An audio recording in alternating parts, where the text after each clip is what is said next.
Oya, mwanangu najua wadogo sasa hivi jao kinoma. Oya wadogo sasa hivi jao mwanangu. Eti unasikia mtu wao mwanangu wewe. Mimi natamani nipate mshangazi anilee mwanangu. Umesha nataka ulelewe na mshangazi sio Mnyamwezi.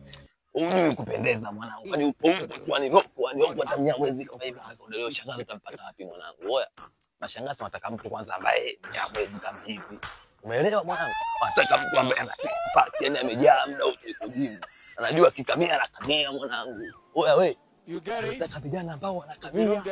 Wewe mtakaje shangazi atakukamia ujini. Wewe mwanangu unachukulia poa nini? Wewe ni hizi yani upo tu mwanangu sio mnyama wala nini kwenda kumpanda shangazi wao usichukulie poa mwanangu. Tafuteni hela mwanangu. Kwanza maisha kwanza mishangazi sio maisha kabisa mwanangu. Wewe maisha sasa hivi. Wewe sifa mwanaume mwanangu kutafuta hela. Sifa mwanaume baba kutafuta hela usiku na mchana. Haina kulala hiyo mwanangu. Wewe ukikuta muda wote baba leo hii. Wewe kichwa kinauma baba nafikiria hela na huyo ndo mwanaume mwanangu. Wewe mwanaume unachukulia kawaida upo tu mwanangu unalelewa unacho kufanya kazi. Unachukulia ndio maisha mwanangu. Wewe maisha tafuta hela baba. Wewe tafuta hela kwa nguvu zote mwanangu. Huyo ndo mwanaume halisi baba. Amekuta zege anapiga. Wewe unaelewa mwanangu? Wewe aelewi mwanangu hata makopo unaokota. Hizo ndo asolini baba Samia.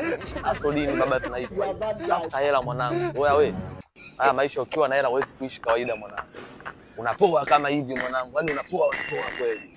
Kwa sababu umepata kwa shida, umezipata na kila wakati unapoa kama hivi unakula zako fashion mwanangu Unajua baba, Kinyamwezi yani huo ndo Unyamwezi kuwa na hela. Tafuta hela huwezi kuishi kama hela.